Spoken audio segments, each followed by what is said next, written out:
నమస్తే. ఇవాళ మనతో పాటు ప్రముఖ ఆధ్యాత్మికవేత్త ఆస్ట్రాలజర్ ముల్లపూడి సత్యనారాయణ మూర్తి గారు ఉన్నారు. గురుగారితో మాట్లాడదాం. గురుగారు నమస్కారం. నమస్కారం మణికంఠ గారు. గురుగారు, చిలుకూరు ఆలయం ప్రధాన అర్చకులు రంగరాజన్ గారి మీద దాడి జరిగింది. చాలా మంది నుంచి ఆయనతో మాట్లాడడం, ఫోన్ చేస్తున్నారు, చాలా మంది పరామర్శిస్తున్నారు. రామరాజ్యం సంస్థకు సంబంధించి వీరరాఘవరెడ్డి అనే పర్సన్ దాడి చేయడం జరిగింది. అసలు ఏంటి సంస్థ, వీళ్ళ అజెండా ఏంటి, దాడి చేయడానికి గల కారణాలు ఏంటి, ఏ ఉద్దేశంతో దాడి చేస్తున్నారు, ఏం ఎక్స్పెక్ట్ చేస్తున్నారు అసలు వాళ్ళు?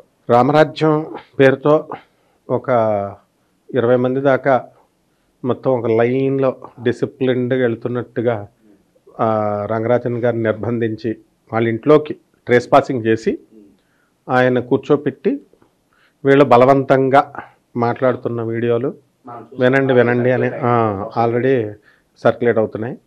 వాళ్ళే చేసినట్టున్నారు, అసలు ఆ రామరాజ్యం వాళ్ళే రిలీజ్ చేసినట్టున్నారు ఆ వీడియోలు.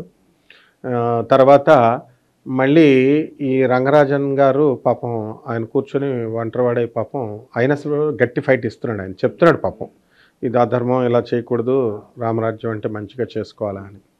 మరి వాళ్ళదంతా కూడా సైకో సామ్రాజ్యంలాగా ఉంది. ఎలాగంటే వాళ్ళ గోల్స్ ఏమున్నాయో ఎక్కడ క్లారిటీ లేదు. రామరాజ్యం అన్న ఆయనలో ఒక వీడియో మనం చూసాము. ఏదో ఒక డిస్ట్రిక్ట్ కలెక్టర్ని మేము ప్రైవేట్ కంప్లైంట్ కింద, ప్రైవేట్ అరెస్ట్ కాకుండా ప్రైవేట్ అరెస్ట్, ఈ ఫలానా సెక్షన్స్లో మేము కస్టడీలోకి తీసుకున్నాం, మీరు వచ్చి మేము ఇచ్చే కంప్లైంట్ తీసుకుని వాళ్ళని రిలీజ్ చేసి వెళ్ళండి అని తణుకు సిఐ గారికే ఫోన్ చేశాడు అతను. పాప ఆయన తణుకు సిఐ గారు చాలా మంచి ఆయన ఉన్నట్టున్నారు, చాలాసేపు మాట్లాడి సెక్షన్స్ గురించి అంటుంటే వీడు కూడా బాగా, వీరభద్రారెడ్డి కూడా బాగా చదువుకున్నట్టున్నాడు. మరి అనపర్తి అంటున్నారు, గట్టిగానే ఇస్తున్నాడు సమాధానాలు, ఏదో 41 సెక్షన్లో మాట్లాడుతున్నాడు. మరి లాయరా మరి ఏంటో మరి. అయితే 2015లో ఇతను అరెస్ట్ అయ్యాడని విన్నాం. లాయర్ల చుట్టూ తిరుగుతూ ఇటువంటి నేరస్తులంతా కూడా వీళ్ళే లాయర్కు ఉన్నంత నాలెడ్జ్ వచ్చేస్తుంది, లాయర్ల కంటే ఎక్కువ వచ్చేస్తుంది. లూప్ హోల్స్ తెలుసుకుంటారు, ఎలా తప్పించుకోవాలో తెలియాలి కాబట్టి ఇవన్నీ స్టడీ చేస్తారు. ఒకసారి జైలుకి వెళ్ళినటువంటి వాళ్ళు అయితే బాగుపడతారు, లేకపోతే చెడిపోతారు పూర్తిగా. ప్లేటర్ గుమస్తా కింద చేసినా బాగుంటుంది లైఫ్. ఇతనికి ఎలా కాకుండా అంటే లాలో నాలెడ్జ్ గ్రిప్ ప్లేటర్ గుమస్తాకు కూడా ఈక్వల్గా లాయర్ గారితో సమానమైనంత గ్రిప్ ఉంటుందన్నమాట. అలాగా పాత నేరస్తుడికి కూడా ఇలాగే ఉంటుంది. సో జైలు చూశాడు, లాయర్లతో తిరిగాడు, ట్రయల్స్ వరకు కేసులన్నీ ఇవన్నీ చూశాడు కాబట్టి కొంచెం లీగల్ నాలెడ్జ్ ఉంది. అలా కాకుండా చక్కగా అప్పటి నుంచే 2015 నుంచి ఇప్పుడు లా చదువుకుని ఉంటే లా అయిపోను. అయితే మరి అతను ఏమంటున్నాడు సిఐ గారితో, నేను సుప్రీంకోర్టులో కూడా నేను ఆర్గ్యుమెంట్స్ ఇచ్చాను అంటున్నాడు. 2 రకాలు ఉంటాయి ఇవన్నీ కూడా. ఏంటంటే ఒకటి పిచ్చెక్కి ఇంటెలిజెంటే కానీ పర్వర్టెడ్ జీనియస్ అయి ఉండొచ్చు. వీళ్ళ డిమాండ్స్ ఏంటి, ఏం కోరుకుంటున్నాడు అతను? రామరాజ్యంకి జనాలు కావాలా, 5,000 మంది జనాలు కావాలంట, 20,000 రూపాయలు చొప్పున శాలరీ ఇస్తాడని ఎవరో యూట్యూబ్లో ఒక వీడియో చెప్తున్నారు. ఆయన అరసవల్లి, కొటపకొండ, బెజవాడ కనకదుర్గమ్మ దేవస్థానాలు కూడా తిరిగి అక్కడ పూజారులను కలిసి మా వాళ్ళని పనిలో పెట్టుకోండి, శాలరీ ఇవ్వండి అని చెప్పి వాళ్ళని బెదిరిస్తున్నారు. అండ్ అలాగే వీళ్ళ సంస్థకి ఏదో ఫైనాన్షియల్గా సపోర్ట్ కావాలని చెప్పి అదే ఇక్కడ కూడా రంగరాజన్ గారిని కూడా అడగడానికి వెళ్ళారు. అయితే అలా కాదు నాయన, రామరాజ్యం అంటే ఏంటి, అసలు రాముడు పేరు పెట్టుతున్నాం అంటేనే ఎంతో ధర్మంగా ఉండాలి. రామో విగ్రహవాన్ ధర్మ అన్నారు. ఇతను వేసిందేమో నల్ల డ్రెస్, సాఫ్రాన్ డ్రెస్ వేయాలి రాముల వారు. నల్ల డ్రెస్ అంటే మన బౌన్సర్లు, ఏదైనా నిరసన చేసే వాళ్ళు మనం సాధారణంగా చూస్తుంటాం గురుగారు, ఇవన్నీ ఈ డ్రెస్లు వేసుకునే వాళ్ళు. నిరసన అంటే అతను ఇంకా నల్లబట్టలు వేసుకుని ఒక మిలిటెంట్ గ్యాంగ్ లాగా, ఒక నక్సలైట్ గ్యాంగ్ టైప్లో చిలుకూరు బాలాజీ టెంపుల్కి వచ్చేటటువంటి క్షత్రియ గోత్రికులు ఎవరైతే ఉన్నారో వాళ్ళని ఐడెంటిఫై చేసి వీళ్ళకి ఇమ్మంటున్నాడు. వీళ్ళ సైన్యంలో మరి జనాలను చేర్చుకోవడానికా లేకపోతే డబ్బులు తర్వాత మానిటరీ ఫండ్స్ తీసుకోవడానికా అన్నది తెలియదు.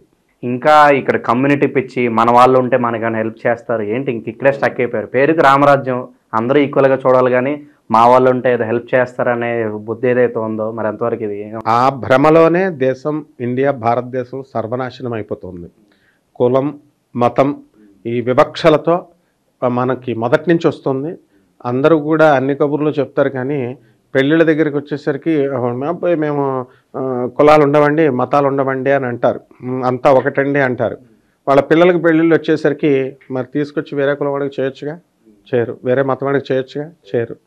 అసలే ఇప్పుడు బ్రాడ్గా భారతదేశం ఎదుగుతున్న సమయంలో కుల వివక్షతలు మత వివక్షతలు పోయి ఒక సెక్యులర్ స్టేట్ లాగా ఒక సెక్యులర్ కంట్రీ లాగా మంచిగా మారుతున్న సమయంలో వీడొచ్చి వీరభద్రారెడ్డి వల్ల ఇది హిందూ సమస్య, ఇది హిందూ సంఘాల రిప్రజెంటేషన్ చేస్తున్నాడు రంగరాజన్ గారు, కాబట్టి మరి ఈ ఇతర మతస్థులకి ఛాన్స్ దొరికినట్టు ఉంటుంది పేరు పెట్టడానికి అన్నట్టు అంటున్నారు. చాలా సహజమే కదా, ఇప్పుడు మీలో మీరే కొట్టుకు చేస్తున్నారని చెప్పి వేరే వాళ్ళు విమర్శించడానికి చాలా ఎక్కువ అవకాశాలు ఉన్నాయి ఇక్కడ. అయితే ఈ కులమత వివక్ష ఇంకా కంటిన్యూ అవుద్ది ఇప్పుడు, అందుకనే అతను గోత్రాలు నామాలు అడుగుతున్నాడు. గురుగారు, అలాగే ఈ ఫైనాన్షియల్ సపోర్ట్తో పాటు చిలుకూరు బాలాజీ టెంపుల్కి సంబంధించి అక్కడ చాలా భూములు ఉన్నాయి. ఆ భూముల మీద కూడా ఏమన్నా కన్నేసారా వీళ్ళు? అంటే భూములు మాకు కావాలి, మాకు ఇచ్చేయండి అని చెప్పి ఏమైనా డిమాండ్స్ ఉన్నాయా? అదంతా కూడా యాదగిరిగుట్ట దేవస్థానం అడ్మినిస్ట్రేషన్లో ఉన్న భూములు వందల వేల ఎకరాలు ఉన్నాయి. దాన్ని రంగరాజన్ గారు వాళ్ళ ఫాదర్ సిఎస్ సౌందరరాజన్ గారు చాలా కష్టపడి అవన్నీ కూడా ఎండోమెంట్స్ డిపార్ట్మెంట్ పైన కేసులు వేస్తూ ఆయన ఎండోమెంట్స్ డిపార్ట్మెంట్కే ఛాన్స్ ఇవ్వలేదు. ఇవన్నీ రావాలని చెప్పి సుప్రీంకోర్టులో హైకోర్ట్స్లో ఎన్నో కష్టాలు పడి వాళ్ళు సక్సెసర్స్గా వాళ్ళు తెచ్చుకున్నారు. ఈ మధ్యనే మళ్ళీ 2 రోజుల క్రితం ఒక వీడియో కూడా వచ్చింది. ఆ దేవస్థానానికి మల్లారెడ్డి గారు అని చెప్పేసి ఆయన చైర్మన్ నేను అవ్వాల్సింది అవ్వలేదు, పేరుకే అక్కడ టికెట్లు లేవు కానీ మరి చెప్పులు పెట్టుకోవడానికి తర్వాత ఈ యొక్క పువ్వులు అమ్ముకోవడానికి అక్కడ బయట షాపింగ్స్ అన్నీ కూడా లక్షలాది రూపాయలు 20 లక్షల రూపాయలు పైన వస్తున్నాయి ఒక్కొక్క చోట. ఆలయంలో అక్కడ హుండీ తీసేయడానికి ఏంటి కారణం గురుగారు ప్రధానంగా? అదే చెప్తున్నాడు, హుండీ ఉంటే ఎండోమెంట్స్ డిపార్ట్మెంట్ ఎంటర్ అవుతుంది. ఎప్పుడైనా సరే హుండీ సౌందరరాజన్ గారు మొదటి పోరాటం 20 సంవత్సరాల బ్యాక్ ఆయన ఒక పత్రిక కూడా ఇప్పటికి కూడా రన్ అవుతుంది, వార్త ఏదో సంథింగ్ ఉంది మ్యాగజైన్. స్వయంగానే చెప్పేవాడు, మైక్లో స్టార్టింగ్లోనే చెప్పేవాడు.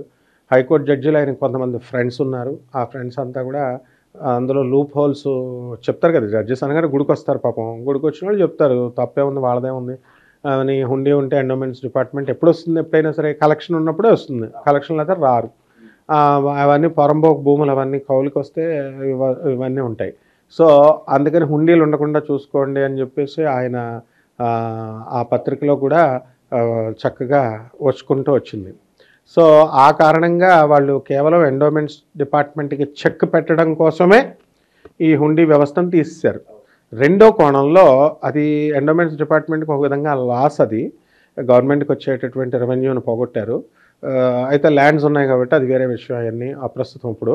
అయితే రెండో కోణంలో ఏంటంటే ఆయన చక్కగా ఈ యొక్క టెంపుల్స్ అన్నీ కూడా ఆదర్శవంతంగా తీర్చిదిద్దారు.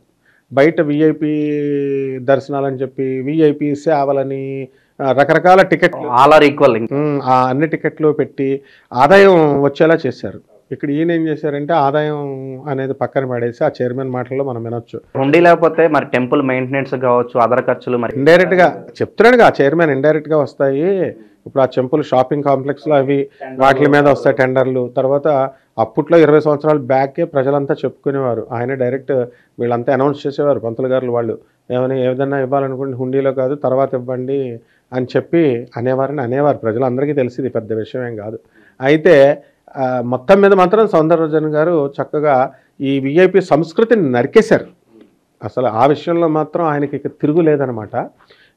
ఈజ్ అ మెగా హీరో ఆయన.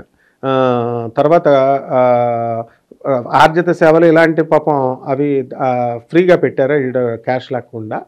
అది ఆ విషయంలో చాలా మెచ్చుకోవాలి మనం. ఆ విధంగా కొన్ని సంస్కరణలను తీసుకొచ్చారు. ఎప్పటికప్పుడు ఏదన్నా ఉంటే కోర్టులకు వెళ్ళడము, అప్డేట్స్ అన్నీ కూడా మ్యాగజైన్ ద్వారా ఇవ్వడం, ఇప్పటికి కూడా పంచుతారు అక్కడ పత్రికని. సో గోవిందనామము చెప్పిస్తూ వెళ్ళడము. అయితే ప్రదక్షిణాలు ఉంటాయి కదా, డైలీ ప్రదక్షిణాలు అక్కడ ఇప్పుడు వారానికి 2 సార్లే చేశారు. ఇప్పుడు దేవాలయాల్లో ఇప్పుడు దేవుడు దగ్గరికి లోపలికి వెళ్ళనిచ్చేవారు ఇదివరకు. ఇక్కడ ఈ దేవాలయం అని కాదు, ఏ దేవాలయానికి కొన్ని దేవాలయాలు. ఇప్పుడు ఏం చేశారంటే బయట నుంచే, ఇప్పుడు ఈవెన్ పెద్దమ్మ తల్లి గుడి కూడా అంతే, బయట నుంచే లోపలికి అమ్మవారి గుడికే వెళ్ళనివ్వట్లేదు అనమాట. అంటే రష్ క్రౌడ్ ఎక్కువ అవడం వల్ల అయి ఉండొచ్చు. ఆ తర్వాత వెనకాల ఉన్నప్పుడు దర్శనాల దగ్గర వస్తున్నారు కదా, ఎక్కువ ఫ్లోటింగ్ ఎక్కువ ఉంది.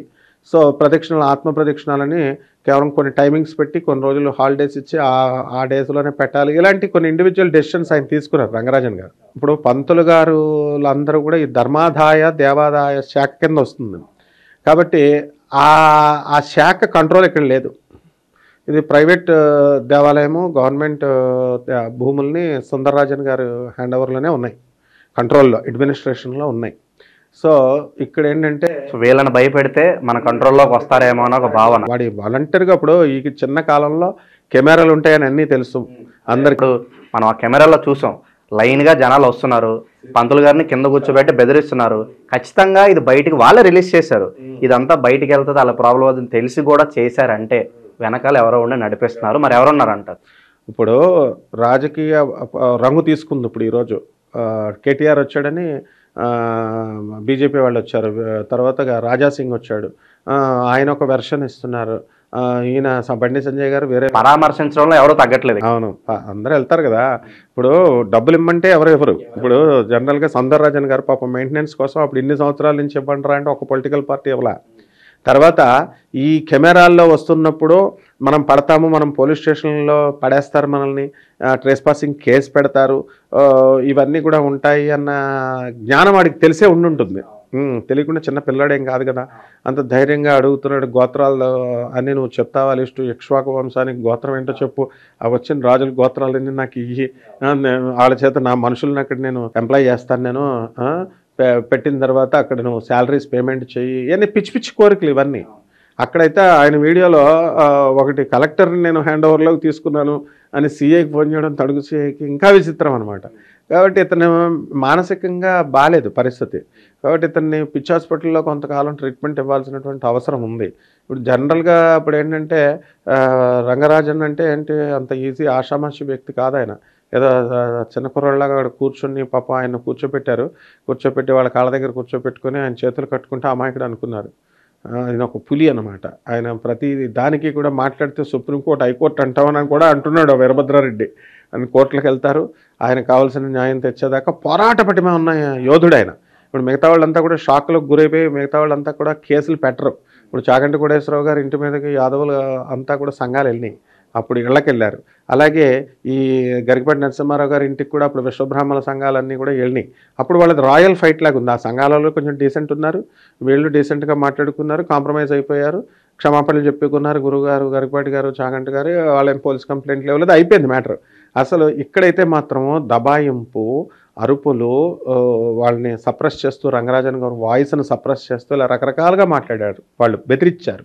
సో బెదిరింపు అనేటటువంటిది, అందుకే వాళ్ళ వెళ్ళిన మోటివ్ ఏంటి, డబ్బులు అయ్యి ఉంటుందని. ఇంకంతా మొత్తం హిందూ సమాజమే కాదు, మొత్తం ప్రపంచం అంతా కూడా చిలుకూరు బాలాజీ టెంపుల్ అంటే తెలియని వాళ్ళు ఎవరున్నారు.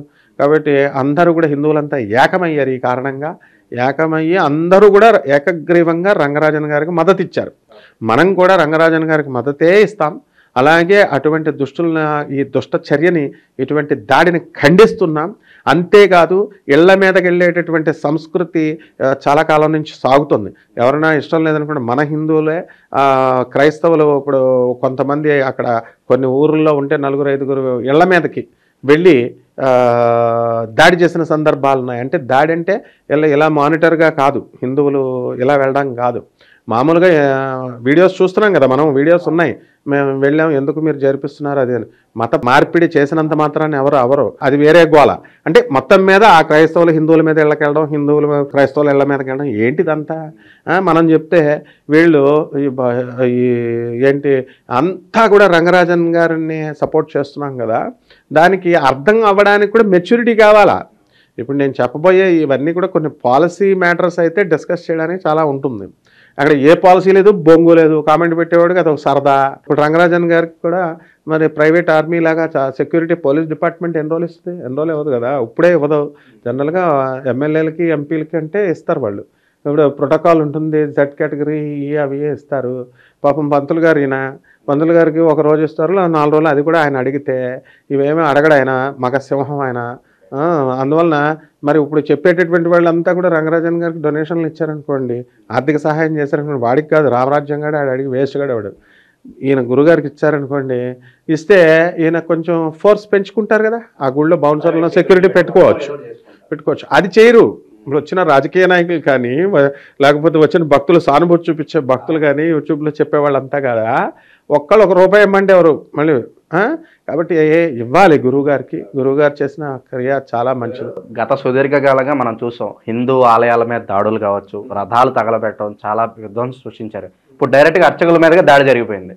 మరేంటి ఇవన్నీ ఆగిపోవడానికి, అరికట్టడానికి ఏంటంటారు పరిష్కార మార్గాలు మీ ప్రకారంగా? ఇప్పుడు అవేర్నెస్ కావాలా, చదువు కావాలా, దీనికి బ్రాడ్ అవుట్లుక్ కావాలా, బ్రాడ్ మైండ్ కావాలా. హిందూ వేరు, క్రిస్టియన్ వేరు, లేకపోతే ముస్లిం వేరు అని అనుకోవడము, తర్వాత కులాలు, ఆ కులం వాడు ఈ కులం వాడు అని ఇలా వివక్షతలు. రాజకీయ నాయకులకి ఓట్లు కావాలంటే ఇలాగే చేస్తారు, డివైడ్ అండ్ రూల్ పాలసీ. మరి ఆ వ్యవస్థ పోవాలి, ఇలాగా ఈ వివక్షత అనేటటువంటి వ్యవస్థ పోవాలి. అంతా ఏకత్రాటి మీద ఒకటే కులం, ఒకటే మతం, వసుదైక కుటుంబం అని చెప్పేసి రంగరాజన్ గారు పాపం ఆయన మొన్న పరాశ్రీ స్వామి అని ఒక అతను ఎస్సీ క్యాండిడేట్ని, ఆయన మాదిగా క్యాండిడేట్, ఎస్సీ మాదిగా, ఆయన్ని భుజం మీద ఎక్కించుకొని ఆ దేవాలయంలో చక్కగా చూపించారు. నాకు ఆ తేడా లేదు అని అంత చెప్పారు. అలా బ్రాడౌట్లుక్ రావాలి. ఆయనకి చదువు ఉంది కాబట్టే కదా, పోరాట పటిమ ఉంది కాబట్టే కేసులు పెట్టారు. కాబట్టి ప్రతి మనిషికి కూడా ఏం చేయాలంటే ఫస్ట్ రంగరాజన్ గారి దగ్గరికి వెళ్ళి ట్రైనింగ్ పొందాలి వీళ్ళంతా కూడా. ఎందుకంటే పోరాట పటిమను ఒక మంచి ప్రణాళికలో చక్కగా లాక్కెళ్ళి, ఇప్పుడు నేను 2.5 దశాబ్దాలుగా ఆయన చూస్తున్నాను. సో ఆ టీచర్ కాబట్టి ఆయన ఏంటంటే ఉస్మానియా యూనివర్సిటీలో ప్రొఫెసర్గా, మరి అలాగే తర్వాత లా చదివిన వ్యక్తిగా, ఇలా రకరకాల ఇదిలా ఒక గురువు ఉన్నాడు ఆయనలో. ఆ గురువులో అతను ఏం చేస్తాడంటే ఒక కఠినంగా ఉన్న బలము, దర్పము అన్నట్టు అనిపిస్తుంది. ఆ వీడియోలో అతను అంటున్నాడు, నీకు మదం ఎక్కువ ఉంది, దర్పం ఎక్కువ ఉంది అంటున్నాడు, మదమే ఉందని. సో టీచర్ అనేవాడికి ఉంటుంది అది. కాబట్టి ఇవన్నీ కూడా మనం ఇవన్నీ తీసి పడేసి ప్రజలకు ఏది కావాలో ట్రైనింగ్ ఇవ్వడంలో అతన్ని మించినటువంటి సమర్థవంతుడు లేడు. కాబట్టి కేవలము ఇప్పుడున్నటువంటి ఆధ్యాత్మికవేత్తలు ఎవరైనా సరే కేవలం దేవుణ్ణము ఇట్లా చెప్తే కుదరదు. రేషనలిజంగా, హేతుబద్ధంగా ఉండాలా, సైంటిఫిక్ అప్రోచ్తో వెళ్ళాలా, లాజికల్ కన్సిస్టెన్సీతో వెళ్ళాలా, తార్కికంగా వెళ్ళాలా. అండ్ ఇదంతా కూడా ఆయన నేర్పిస్తారు చక్కగా. కాబట్టి ఇప్పుడు ఉన్నటువంటి వాళ్ళంతా భక్తులు కేవలం దేవాలయంకి వెళ్ళాము, దండం పెట్టుకుని వచ్చాము అంటే ఏమీ రాదండి. అక్కడ ఉన్నటువంటి పూజారుల దగ్గర నుంచి 4 అక్షర మొక్కలు నేర్చుకోవాలి. మంచి ఏంటి, చెడు ఏంటి నేర్చుకోవాలి. ఫ్లోటింగ్ ఎక్కువ జనం ఉన్నప్పుడు ఆయన ఏం నేర్పుతారు పాపం అక్కడ. సో ఎక్కడైనా అంతే. అందుకనే గురువు యొక్క అవసరం చాలా మంచిది. వాడు ఇలా వేగబాండ్గా అయ్యాడంటే ఏంటి, జనం అంతా కూడా ఈ వివక్షతలతో కొట్టుకొని పోరం భోగుల్లాగా అయిపోయారంటే దీనికి కారణం చక్కటి జగద్గురువుల మాటలు వినాలి. ఇప్పుడు అతని లక్ష్యాలు నెరవాలి. రామరాజ్యం అంటున్నాడు. రామరాజ్యం అంటే ఏంటో వాడికే తెలియదు. రామరాజ్యం అని జనాలు అంటున్నారు, వీళ్ళకే తెలియదు. రామరాజ్యం అంటే ఏంటి, రాముడు అంటే ఏంటి, అసలు రాముడు అంటే ఒక మనిషి అనుకుంటున్నారు. చాలా పెద్ద టాపిక్ అది, మనం చెప్పడానికి కూడా మనకు సరిపోదు రాముడి గురించి వర్ణించి. ధర్మం, ప్రతి మాటలో ధర్మం ఉంటుంది. తన భార్యను ఎత్తుకెళ్ళిపోయినటువంటి రావణాసురుణ్ణి మీకు వాడొచ్చి మళ్ళీ క్షమాపణ అడిగితే క్షమించే గొప్ప ఔదార్యం ఉంది రాముడికి. ఇప్పుడు ద్రవిడ సంస్కృతిలో రావణాసురుణ్ణి దేవుడిగా చూస్తారు. మనకి అతను కూడా సీతాదేవిని అక్కడ కూడా చూడండి, వాళ్ళ ద్రవిడ సంప్రదాయం ప్రకారం కూడా, వాళ్ళు రాసిన దాని ప్రకారం కూడా రావణాసురుడు ఏమి ఆడదాన్ని చెరచలేదు, అక్కడ సీతాదేవిని చెరచలేదు, ఊరికనే అలా పట్టుకెళ్ళి అక్కడ పెట్టాడు. అలాగే రాముల వారు ఆర్యవంశం నుంచి వచ్చినటువంటి దేవుడిగా వాళ్ళు చెప్తూ అది వలసొచ్చారు సంస్కృతి. అందుకని వీళ్ళేమో రాముడిని హీరోయిజం అక్కడి నుంచి తీసుకొచ్చారు కదా, రాముడిని హీరోయిజం చేశారు. వీళ్ళేమో ద్రవిళ్ళు అంటే మనం అంతా ఉన్నవాళ్ళం ఇక్కడంతా, మనం అసలు యాక్చువల్గా రావణ సంస్కృతి అని బోల్డ్ మంది చదువుకున్న వాళ్ళు చెప్తున్నారు. అవన్నీ చెప్తే ప్రజలకు అర్థం కాక ఏంట్రా ఇడు రావణాసురుడిని దాని దేవుడు అంటే మనల్ని నిడతారు. కాబట్టి అలాగే ఈ రంగరాజన్ గారి విషయాల్లో కూడా అప్పుడు అవి పాలసీల మ్యాటర్లు వాళ్ళు కొట్టుకుంటారు. ఇప్పుడు దాడి జరిగింది, దాన్ని ఖండించాలా, అక్కడ దెబ్బలు పడ్డాయా లేదా అన్నది సీసీ కెమెరాలు చూపిస్తాయి. ఆ సీసీ కెమెరాలు పోలీస్ ఇన్వెస్టిగేషన్లో ఉంది కేసు, కోర్టులో అతను ఇంకా తప్పించుకోవడానికి లేదు. జడ్జెస్ని కూడా అంటున్నాడు ఆనరబుల్, వాడికి బెయిల్ కూడా రాదు, నా అంచనా ప్రకారం సంవత్సరం దాకా కూడా రాదు. ఎందుకంటే ఆనరబుల్ జడ్జెస్ని వాళ్ళే దొంగలు, వాళ్ళ గవర్నమెంట్ కొన్ని సెక్షన్స్ చెప్తున్నాడు, సెంట్రల్ గవర్నమెంట్ ఇది ఉంటేనే కానీ వాళ్ళకి ఆ స్పెషల్ పవర్స్ ఉన్నా దాన్ని వాళ్ళ మీద ఎగ్జిక్యూట్ చేయట్లేదు, నువ్వు వెళ్ళి వాళ్ళ కాళ్ళు పట్టుకుంటున్నావు, మాట్లాడితే సిగ్గా లేదా అని ఇంకా చాలా వీడియోస్ ఉన్నాయి అవన్నీ. సో దీనివల్ల ఏంటంటే వాడు పూర్తిగా మెంటల్ గాడు, పూర్తిగా పెర్వర్టెడ్ జీనియస్. అందువలన అటువంటి వాళ్ళతో చాలా డేంజర్ అనమాట ఇటువంటి వాళ్ళు. కాబట్టి చక్కగా పోలీసులు జైలుకి పంపారు, వాళ్ళ డ్యూటీ వాళ్ళు చేస్తారు. మిగతా వాళ్ళందరినీ కూడా వాడిని నమ్ముకొని ఈ సైన్యంలో ఉద్యోగాలు ఇస్తారని చేరినందుకు గాను ఒక్కొక్కడికి బెయిల్కి ₹1,00,000, వాడికో బెయిల్కి ₹1,00,000. ఈ విధంగా 2-3 సంవత్సరాలు 4 సంవత్సరాలు కోర్టు చుట్టూ తిరగాలి. ఇవన్నీ తలపోట్లు. కాబట్టి యువత తెలుసుకోవాల్సింది ఏంటంటే, ఎవరన్నా జాబ్ ఇచ్చేస్తానంటే ఇలాగా వెళ్ళిపోకుండా ప్రాపర్ నాలెడ్జ్, ప్రాపర్ చదువుకోవాలి. అంతేగాని కామెంట్స్ పెట్టడం కాదు నాయన. కామెంట్స్ పెట్టడము, లేకపోతే వాళ్ళ గొప్పని వీళ్ళనన్నావు, వీళ్ళని గొప్పని వాళ్ళన్నావు, ఇలాంటి చెత్త అన్నీ చేయకండి. మేము మాట్లాడుతున్నప్పుడు, స్క్రీన్ ముందుకు వచ్చి మాట్లాడుతున్నప్పుడు మాకు 3 టైప్ ఆఫ్ కేటగిరీస్ ఉంటాయి నాయన మణికంఠ. మామూలు కామన్ మ్యాన్, వాడికి ఏం అర్థం కాదు చెప్పేది. మిడిల్ లెవెల్ మ్యాన్, వాడు కొంచెం ఏజ్ 40 దాటిన తర్వాత కొంచెం ఎక్కువ చదువుకున్న వాళ్ళకి కాస్త అర్థమవుతూ ఉంటుంది. జీనియస్లు ఉంటారు, పండితులు అంటారు వాళ్ళని, వాళ్ళకి మనం చెప్పేది అర్థమవుతుంది. అంతేగాని ఈ కిందోడు వచ్చేసి 2 మొక్కలు వినేసి ఇప్పుడు రాముడు మాంసం తిన్నాడు లేకపోతే కృష్ణుడు మాంసం తిన్నాడు అని చెప్పినట్టు మాంసం అంటారు అంతే. ఇంకా అదే పట్టుకుంటారు. అది కాదురా నాయన అని పండితులు నర్మగర్భంగా ఏదో చెప్పబోతారు, అది చెప్పనివ్వకుండా కామెంట్లు పెడతారనమాట. ఇది అందులో ఆయన అంతకు మించి ఏం కాదు. అది వాడు వీరభద్రారెడ్డి చేసింది ముమ్మాటికి తప్పు. అటువంటి దాన్ని మనం ఖండించాలి. ఇక మిగతా అలాంటి వాళ్ళు రాకుండా చేయాలి. అటువంటి వాళ్ళని ఎలాగో చట్టం తన పని తాను చేసుకెళ్తుంది. ఖచ్చితంగా వాళ్ళని కఠినంగా శిక్షిస్తుంది. అండ్ అప్పటికి కూడా వాళ్ళు మారకపోతే ఇక వాళ్ళ కర్మ. ఇలాంటి దాడులు జరిగినప్పుడల్లా మీలాంటి పెద్దవాళ్ళు ఇలా ముందుకు రావాలి, దీన్ని ఖండించాలి, ఇది తప్పు అని చెప్పాలి. సో మీరన్నట్లుగానే ఈ కులాలు మతాలు పోయి అందరూ కూడా ఒక తాటి మీదకి రావాలని చెప్పి మనస్ఫూర్తిగా కోరుకుందాం.